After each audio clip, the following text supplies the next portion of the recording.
Okay, we'll go ahead and get started. After reflecting and watching the tape, a lot of times the tape is not reflective of how you feel after the game. I would say that the tape was reflective of how I felt after the game. A missed opportunity. I think Washington State is a good team. I think we have the ability to be a good team. There were portions of the game where we played well, and then there were other portions of the game where we didn't. Some of the things that I thought were impactful, certainly the 104 yards on penalties. And while some of those penalties occurred early in the game, when the game was in the balance, I think that there was a residual effect of extending some drives on their part and hurting us in some parts. And so we're going to need to clean those things up if we have a chance to improve as a football program. Some of my observations, I thought Washington State had done a great job protecting their passer. For them to throw the ball 57 times with us coming up with 0 sacks. First of all, I think we've got some good defensive linemen. They certainly can play better. We can coach some things better, and we're planning on doing that this week. But along with that, I think you need to give some credit to Washington State. Their offensive line protected their quarterback well, and I thought we didn't know a lot about the quarterback. We'd watched some game tape when he was at his previous school, but he played well, and they had good skill players. The game, was a fairly tight ball game where we are disappointed we didn't finish, and fourth quarter finish is something that our program takes pride in, along with being disciplined. And so from those two perspectives, I would say that, we spit the bit out, as a Cowboy would say. We didn't answer the bell against a good football team, and so we lost an opportunity to win. Some of the injuries coming out of the game, I think Nico Evans will be day by day. We'll find out a little bit more as we go. Austin Fort will not travel this week. I know I had released the fact that we thought Alonzo Velasquez would start, and he experienced some swelling in that knee after the recovery of surgery, and so we held him. He could have played, but it would have been at a very limited amount, and so all indications are he should be in good position to play this week. Obviously, we spent a great deal of time looking at where we were at in the rearview mirror, but now we got to look forward to playing an excellent Missouri team. I think Coach Odom has done an outstanding job leading and moving that football program forward. They took big steps this last year. They're prolific on offense. They led the SEC in total offense. They have 10 starters coming back. You've got a highlighted quarterback who I think is an excellent player. A big, strong defensive lineman, and those guys know what they're doing on defense, and they play really hard. And when you're playing against an SEC team, typically that's going to give you an indication that the talent level is such that their special teams are going to be very effective. So that being said, we've got a big challenge, but we're going to move forward as a football team. I think we've got good players too, and we got to play better. We got to coach them better, and so that's kind of the task at hand. I'll be more than happy to answer any questions anybody may have. Craig, with Nico, I know, obviously Bigelow and Valladay are your next two guys. Is it kind of, like you said, after the game, by committee? Does Javon maybe have an edge maybe to start based on his performance last week, or what are your thoughts with that? I think Javon carried the ball a little bit better. I was somewhat frustrated with X. He got tripped up one time with an arm tackle, but he did some good things. They bring something different. They're different type of runners, although we're running the same plays. Both of those two guys will play, and we also will play Dawson Booker as a third tailback. Now, he's not played tailback, but he's been taking reps at that spot. And typically for us, Robert, we play two tailbacks, and sometimes we distribute the carries by who's got the hot hand, and so we'll look at that. But both of those two guys will play this week. Now, we're in hopes we're going to have Nico, and he's got some bruised ribs, and sometimes guys heal up a little faster, and sometimes they're cleared. We'll just keep you abreast. It may come down to a game-type decision where we take him all the way down to Columbia and then make a decision there. Yes, Tracy? Does the physical nature, say, of an SEC team make you a little more careful with Nico?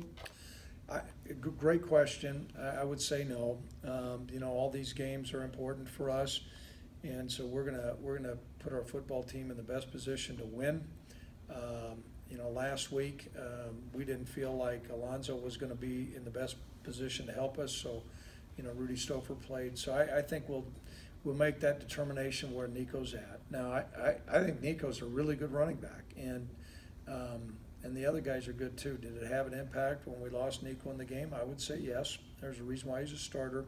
So we're in hopes we have him back, Tracy. I know you just mentioned the penalties and not finishing the game in the fourth and whatnot, but if you can reflect back for me, after post-game you said you were frustrated, disappointed.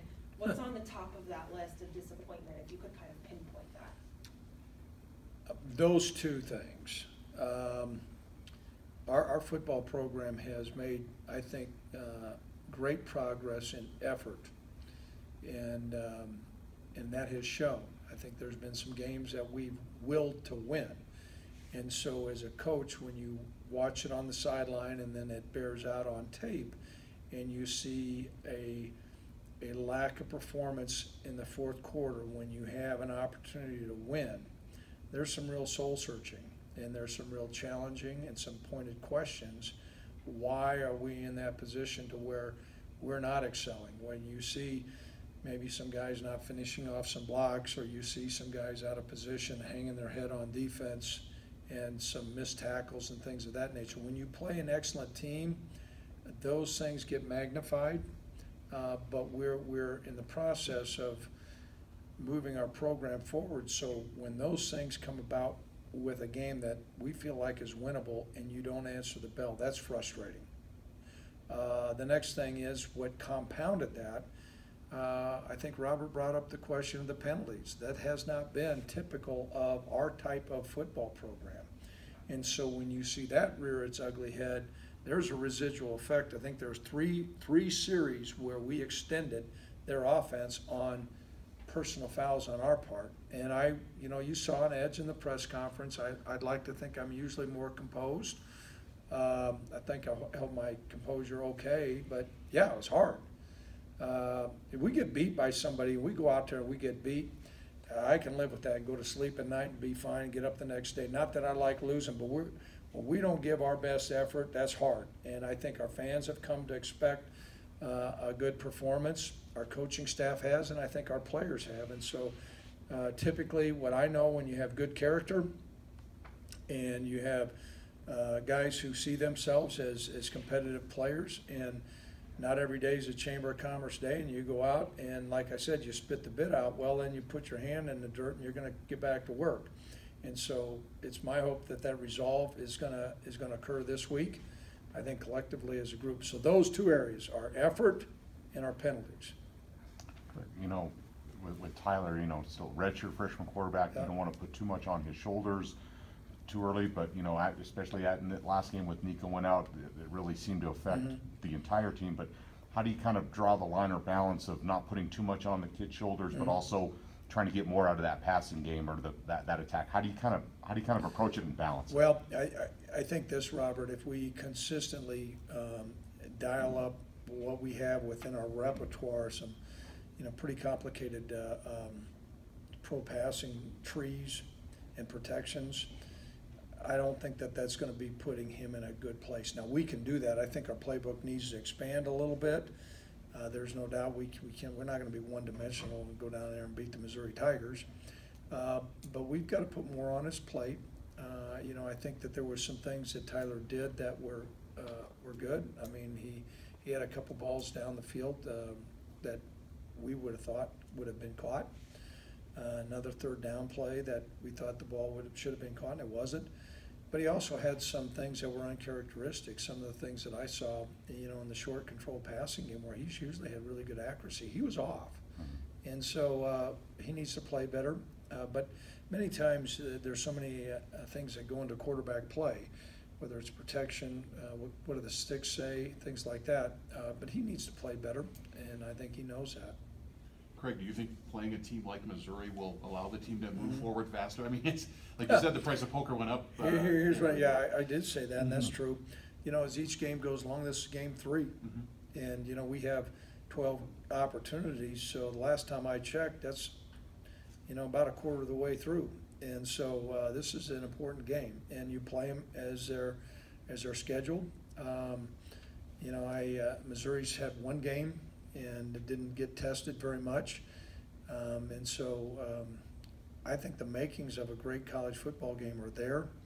However, we go out and 100 and some 4 yards penalties and do some of those things that I just mentioned, we're not going to play very well.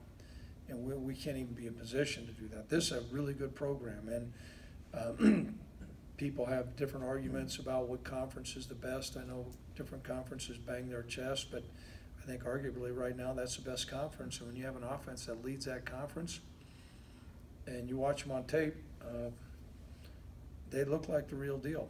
And but I also believe we've got some guys that look like the real deal, and we can play better.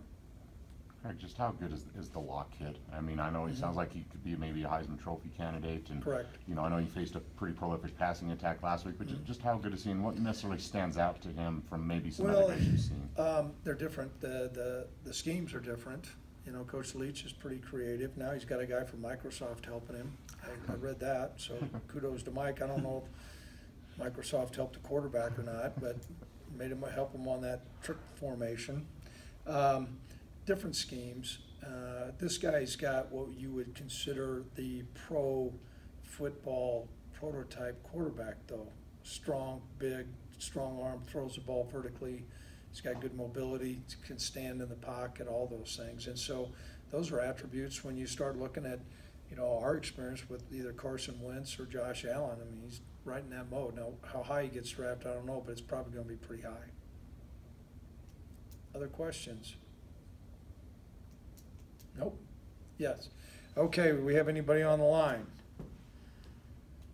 Coach, speaking of Drew Lock, I guess, you know, obviously he's got a pretty strong arm. Does it help that the guys on defense have seen a guy like Josh Allen the last couple of years in terms of just being ready for that? First, I think I picked up that voice. Is that Brandon? Yes. Okay, here's my concern. You're a Missouri graduate, so the things I say are gonna go right down to Columbia right now to Coach Odom. I know you probably got the black and gold underwear on right now, so you're supposed to be objective. So if this is an objective question, I'll answer it. I think it's helped a little bit the fact that, you know, we win against Josh every day, but every year is different. You know, we think Tyler does some good things with the ball as well. It's gonna be a great opportunity. I know our guys are looking forward to it. Okay? That's about all the question I'm going to take from a Mizzou guy. All right, thank you very much.